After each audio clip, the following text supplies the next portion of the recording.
അപ്പോൾ ഈ വടക്കൻ കേരളത്തിൽ തുടർച്ചയായി റെഡ് അലേർട്ട്, ഇന്നലെയും റെഡ് അലേർട്ടാണ്, ഇന്നും റെഡ് അലേർട്ടാണ്. ഇത്രയും ജില്ലകളിൽ മാത്രം അതെങ്ങനെ തുടർച്ചയായി വരുന്നു എന്നുള്ളത് അതെന്തുകൊണ്ടായിരിക്കാം?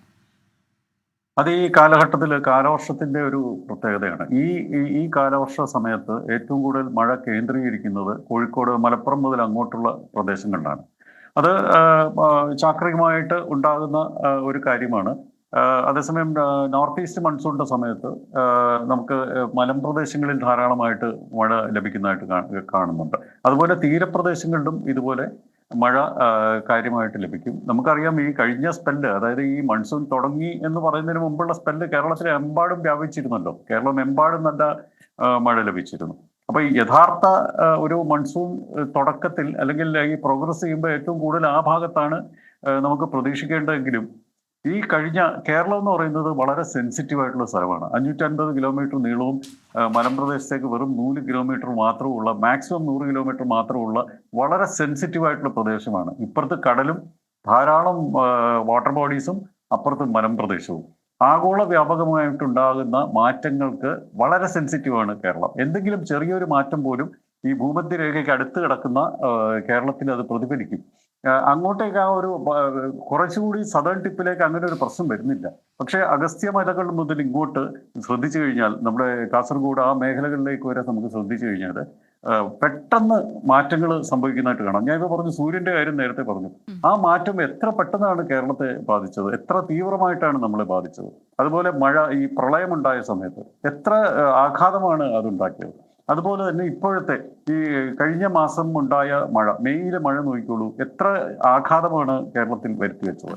ഒരു കാര്യം പറയട്ടെ, ഇപ്പം 300 മില്ലിമീറ്റർ മഴ മാത്രമേ നമുക്കിപ്പോൾ ഇതുവരെ ലഭിച്ചിട്ടുള്ളൂ. ഇനി കിടക്കുകയാണ്. കാരണം 2000 മില്ലിമീറ്റർ മഴയാണ് ഒരു കാലവർഷ സമയത്ത് കേരളത്തിൽ ലഭിക്കേണ്ടത്, സെപ്റ്റംബർ 30 വരെ. അതിൽ ഏറ്റവും കൂടുതൽ കോൺസെൻട്രേറ്റ് ചെയ്യുന്നത് ജൂലൈയിലും ഓഗസ്റ്റിലും. അതിലിപ്പോൾ ഈ ഡോക്ടർ കമ്മത്ത്, കാര്യം കാലവർഷം നേരത്തെ തുടങ്ങി, ജൂണിന് മുൻപ് തന്നെ തുടങ്ങിയെങ്കിൽ പോലും ഈ കണക്ക്, നമ്മൾ മഴയുടെ കണക്ക് രേഖപ്പെടുത്തുമ്പോൾ അത് ജൂൺ 1 മുതൽ എത്ര മഴ പെയ്തു എന്നുള്ളതാണല്ലോ കാലവർഷത്തിന് കണക്കിൽപ്പെടുത്തുന്നത്. അങ്ങനെ വരുമ്പോൾ ഇതിപ്പോ കുറവ് മഴ എന്ന തരത്തിലേക്കാണ് നിലവിലെ ഒരു സാഹചര്യം, അല്ലേ? അതെ അതെ അതെ. പക്ഷെ നമുക്ക് ശ്രദ്ധിക്കേണ്ട ഒരു കാര്യം, അല്പം കുറവ് നമ്മളിപ്പോൾ രേഖപ്പെടുത്തി, അങ്ങനെ ഒരു മാത്തമാറ്റിക്കലായിട്ട് നമ്മൾ നോക്കുകയാണെങ്കിൽ, പക്ഷെ നമ്മൾ ശ്രദ്ധിക്കേണ്ടത് ജൂലൈ 1 മുതൽ ഈ ഓഗസ്റ്റ് 15 ആ കാലയളവ് വരെ എത്ര മഴ പെയ്യുന്നതാണ്. ആ സമയത്ത് നമുക്കൊരു 1200 1300 മില്ലിമീറ്റർ മഴ ലഭിച്ചു കഴിഞ്ഞാൽ, അതിനൊരു ഗ്യാപ്പ് ഉണ്ടായിട്ട് കഴിഞ്ഞ വർഷത്തെ പോലെ ഉണ്ടായിക്കഴിഞ്ഞാൽ, കാറ്റ് കുറവാണെങ്കിൽ നമ്മൾ ശ്രദ്ധിക്കണം, വളരെയധികം സൂക്ഷിക്കണം. ഇപ്പൊ നമ്മൾ കണ്ടതൊക്കെ ഒരു ആമുഖം മാത്രമേ ഉള്ളൂ. ഈ മണ്ണിടിച്ചിലും ഈ കടൽക്ഷോഭവും ഒക്കെ ഒരു ആമുഖം മാത്രമായിട്ട് കാണാവൂ. ഇനിയുള്ളതെന്ന് പറഞ്ഞാൽ ഇനി വരാനിരിക്കുന്നതാണ്. ഈ 2 ആഴ്ച കഴിഞ്ഞിട്ടുള്ളതാണ് ഞാൻ ആശങ്കയോടെ നോക്കുന്നത്. കാരണം ഏത് രീതിയിലായിരിക്കും മഴ മാറുന്നത് എന്നുള്ളതാണ്. നമുക്ക് ഒരിക്കലും ഒരു നിശ്ചിതമായിട്ടുള്ള ഒരു നേരത്തെ തന്നെ നമുക്ക് പറയാൻ പറ്റത്തില്ല. 2 ആഴ്ച കഴിഞ്ഞ് എങ്ങനെ ഇരിക്കും എന്ന് പറയാൻ പറ്റത്തില്ല. ഒരു ഗ്യാപ്പ് ഉണ്ടായിട്ട് വരികയാണെങ്കിൽ നമ്മൾ ശ്രദ്ധിക്കണം ഏത് മേഖലകളിലാണ് ഇത് കേന്ദ്രീകരിക്കാൻ പോകുന്നത്. ഈ ഒരു മഴ, അതിലൊരു ചെറിയൊരു ഇടവേള ഉണ്ടായിരുന്നല്ലോ മെയ്യിൽ. ജൂണിന് തുടങ്ങുന്നതിന് തൊട്ട് മുൻപ് ആ മഴ അവസാനിച്ചു.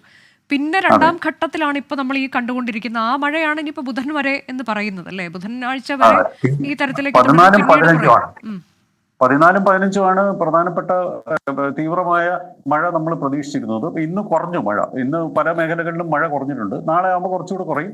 അങ്ങനെ കുറയും, നല്ലപോലെ കുറയും. മലമ്പ്രദേശങ്ങളിൽ നല്ല കുറവ് മഴയാണ് ഇനി ലഭിക്കാൻ പോവുക. തെക്കൻ പ്രദേശങ്ങളിൽ നല്ലപോലെ മഴ കുറയും. പക്ഷേ കാസർഗോഡും കോഴിക്കോടും ഒക്കെ ഇപ്പോൾ ലഭിച്ചതിന്റെ പകുതി മഴ അടുത്ത ദിവസങ്ങളിലൊക്കെ ഇങ്ങനെ ലഭിച്ചുകൊണ്ടിരിക്കും. പിന്നെ 22, 23 കഴിയുമ്പം വർദ്ധിച്ചു വരും. ഈ തെക്കൻ ജില്ലകളിലും അല്പാൽപമായിട്ട് വർദ്ധിച്ചു വന്നുകൊണ്ടിരിക്കും. അങ്ങനെയാണ് ഈ സമയത്ത് ഒരു ഭാഗ്യം നമുക്കുള്ളത്, തുടർച്ചയായിട്ട് പെയ്യുന്നു എന്നുള്ളതാണ്. ഗ്യാപ്പില്ല, അങ്ങനെ വലിയൊരു ഗ്യാപ്പ് വരുന്നില്ല. ഇപ്പൊ 2 ആഴ്ച ഗ്യാപ്പ് കഴിഞ്ഞ് വരുന്നതാണെങ്കിൽ നമുക്ക് പ്രത്യേകിച്ച് കാറ്റില്ല എന്നുണ്ടെങ്കിൽ തീരദേശത്ത് ശ്രദ്ധിക്കണം, കാറ്റുണ്ടെന്നുണ്ടെങ്കിൽ മലമ്പ്രദേശത്ത് ശ്രദ്ധിക്കണം. അങ്ങനെ ഒരു പ്രത്യേക രീതിയിലുള്ള ഒരു നിരീക്ഷണ സംവിധാനവും അനുമാനവുമാണ് കേരളത്തിന് വേണ്ടത്. ഞാൻ നേരത്തെ പറഞ്ഞ പോലെ നമ്മൾ വളരെ സെൻസിറ്റീവ് ആയിട്ടുള്ള ഒരു സ്ഥലത്താണ് ജീവിക്കുന്നത്.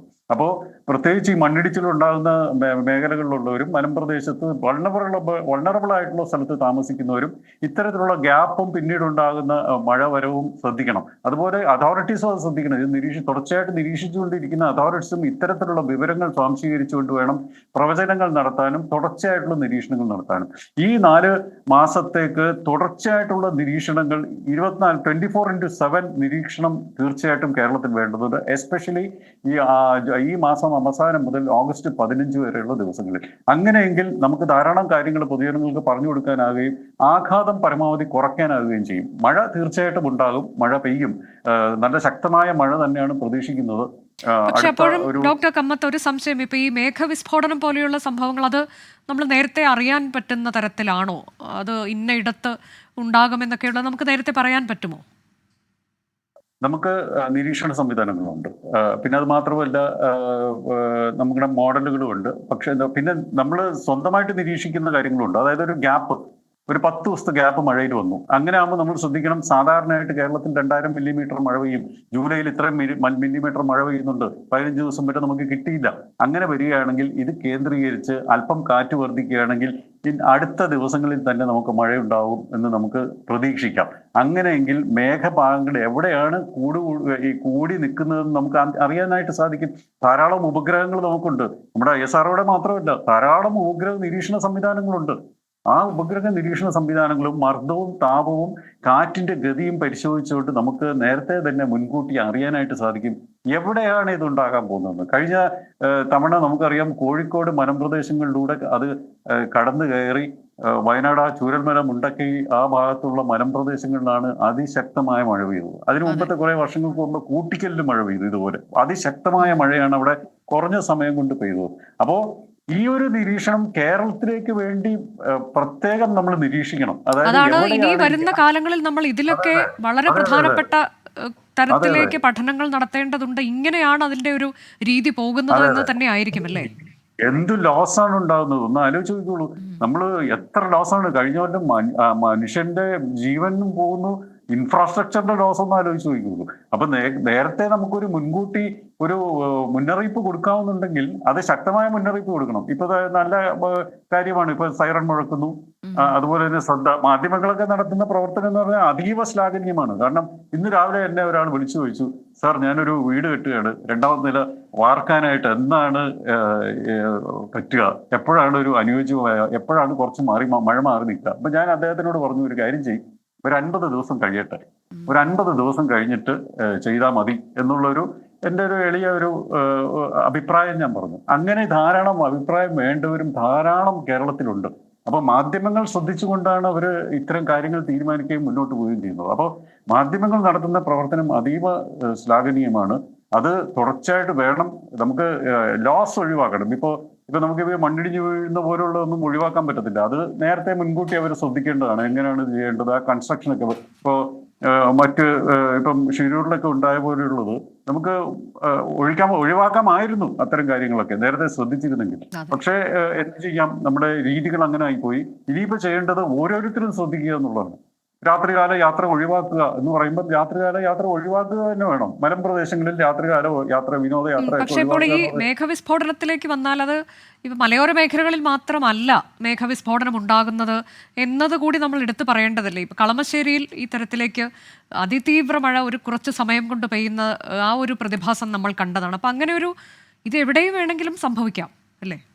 അതെന്താ കാരണം എന്ന് പറയട്ടെ. അതായത് എപ്പോഴും ഈ മഴ എന്ന് പറയുന്ന ഒരു കണ്ടിന്യൂറ്റിയാണ്. എന്താ കാര്യം എന്ന് വെച്ച് കഴിഞ്ഞാൽ, കോഴിക്കോട് ഒരു സ്ഥലമുണ്ട്, മലാപ്പറമ്പ് എന്നാണ് പേര്. അവിടെ എപ്പോഴും ഈ നീഡിൽ റെയിൻ പെയ്തുകൊണ്ടിരിക്കും.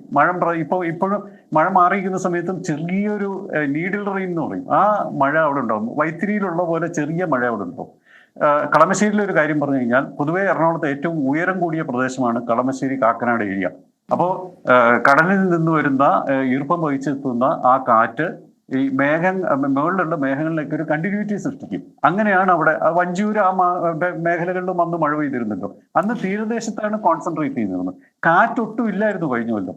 കാറ്റ് വളരെ കുറവായിരുന്നു. ഇപ്രാവശ്യത്തിന്റെ 10% പോലും കാറ്റ് ആ സമയത്തില്ല. അപ്പൊ എന്താ സംഭവിക്കുക? ചെറിയ വ്യത്യാസം കൊണ്ട്, താപവ്യത്യാസം കൊണ്ട് എന്താ സംഭവിക്കുക? മേഘങ്ങളെല്ലാം കൂടി തൊട്ടടുത്ത ഉയർന്ന പ്രദേശങ്ങളിലേക്ക് ഉയർന്നു പോകും. അങ്ങനെയാണ് ആ കളമശ്ശേരിയും തൃശ്ശൂർ നഗരത്തിലുണ്ടായല്ലോ. തൃശ്ശൂർ നഗരത്തിൽ ആ സമയത്ത് ഈ രീതിയിലുള്ള മഴയുണ്ടായി. അപ്പൊ തീരദേശ പ്രദേശങ്ങളിൽ എവിടെ ഉയരമുണ്ടോ ആ പ്രദേശങ്ങളിലേക്ക് ഇത് കോൺസെൻട്രേറ്റ് ചെയ്ത് അതിശക്തമായ മഴ പെയ്യും. അതാണ് അതിന്റെ ഒരു വിശദീകരണം എന്ന് പറയുന്നത്. പക്ഷെ കാറ്റുണ്ടെങ്കിലോ ഈ മേഘഭാഗങ്ങളെല്ലാം കൂടെ പരന്ന് മലമ്പ്രദേശങ്ങളിലേക്ക് പോകും. മലമ്പ്രദേശങ്ങളിലോട്ട് അവിടെ തങ്ങിയെന്ന് ശക്തമായ മഴയ്ക്ക് കാരണമാകും. ഇപ്രാവശ്യം മഴ പെയ്തു ഇടുക്കിയിലും കോട്ടയത്തും നോക്കിക്കോളൂ, വയനാടും നോക്കിക്കോളൂ. ഇടുക്കിയിലും കോട്ടയം പത്തനംതിട്ട മേഖലകളിൽ ഇത്തവണ ഈ കാറ്റ് കൊണ്ട് മേഘങ്ങളെല്ലാം അങ്ങോട്ട് പോയി നല്ല മഴ പെയ്തു ഇടുക്കിയിലും പത്തനംതിട്ടയിലേക്ക്. ഇപ്പൊ തൽക്കാലം ഈ കുറച്ച് ഇനി അടുത്തുള്ള 3-4 ദിവസത്തേക്ക് കാറ്റ് കുറവായിരിക്കും. അപ്പൊ തീരദേശത്ത് മഴ കോൺസെൻട്രേറ്റ് ചെയ്യും. ഇപ്പൊ കാസർഗോഡ്, കണ്ണൂർ, കോഴിക്കോട് തുടങ്ങിയ ഇടങ്ങളിൽ തീരദേശത്താണ് മഴ കോൺസെൻട്രേറ്റ് ചെയ്യാൻ പോകുന്നത്. ദയവായി ഒരു കാര്യം ശ്രദ്ധിക്കണം, ഈ അതോറിറ്റീസ് നൽകുന്ന നിർദ്ദേശങ്ങൾ, അതായത് ഈ കടലിൽ പോകരുത്, അതുപോലെ തന്നെ കുളങ്ങളിൽ കുളിക്കാൻ പോകരുത്, പുഴകളിൽ നീന്തരുത്, ഈ സമയത്ത് അത് പാടില്ല. കാരണം നമ്മൾ ഉദ്ദേശിക്കാത്ത രീതിയിലാണ് പെട്ടെന്നാണ് ഇതൊക്കെ മാറുന്നത്. ഇപ്പൊ എത്രയോ ജീവനുകൾ ഇത്തരത്തിലുള്ള ഉല്ലാസത്തിനായിട്ട് ഈ ജലഭാഗങ്ങളിലൊക്കെ ഇറങ്ങിയവർ എത്രയോ പേരുടെ ജീവൻ നഷ്ടപ്പെട്ടു. ശരിക്കും ദയവായി അങ്ങനെ ചെയ്യാതിരിക്കുക. നമുക്ക് അഡ്വഞ്ചറൊക്കെ നല്ലതാണ്, യുവാക്കൾക്കൊക്കെ അഡ്വഞ്ചറൊക്കെ താല്പര്യമുണ്ട്. പക്ഷെ ഈ സമയത്ത് അത് ചെയ്യാതിരിക്കുക. എത്രയോ സമയമുണ്ടല്ലോ, നമുക്ക് മഴ കഴിഞ്ഞ് എത്രയോ വേനൽക്കാലമുണ്ട്, അതിന് മുമ്പുള്ള സമയങ്ങളുണ്ട്. ആ സമയത്തൊക്കെ നമുക്ക് അഡ്വഞ്ചറിന് പോകാം. ഈ സമയത്തൊന്ന് ശ്രദ്ധിക്കുക. കാരണം ഈ സമയത്ത് നമുക്ക് പ്രവചിക്കാൻ പറ്റാത്ത രീതിയിലുള്ള മാറ്റങ്ങളാണ് ദൈനംദിനമായിട്ട് ഈ ഓരോ മണിക്കൂറിലും നമ്മൾ കണ്ടുവരുന്നത്. അപ്പൊ നമ്മൾ പൂർണ്ണമായിട്ടും ശ്രദ്ധിക്കുക എന്നുള്ളതാണ്.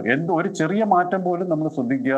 എല്ലാവരും കോൺഷ്യസ് ആകണം, അതായത് ബോധവാന്മാരാകണം. ചുറ്റുപാടും നടക്കുന്ന മാറ്റങ്ങൾക്ക് നമ്മൾ ബോധവാന്മാരാകണം. അങ്ങനെയെങ്കിൽ ഒരു പരിധിവരെ നമുക്ക് ഇതിന്റെ ആഘാതം സ്വന്തമായിട്ടുണ്ടാകുന്ന ആഘാതങ്ങൾ നമുക്ക് ഒഴിവാക്കാനായിട്ട് സാധിക്കും. അതെ, വലിയ മാറ്റങ്ങൾക്ക് വിധേയമായുള്ളൊരു മഴക്കാലമാണ് നമുക്ക് ഇവിടെ സംഭവിച്ചുകൊണ്ടിരിക്കുന്നത് എന്നുള്ളതാണ്. അതുകൊണ്ട് തന്നെ നൽകുന്ന നിർദ്ദേശങ്ങൾ പാലിക്കുക എന്നുള്ളതാണ് സാധാരണക്കാരായ ജനങ്ങൾക്ക് ചെയ്യാൻ കഴിയുന്നത് എന്നത്.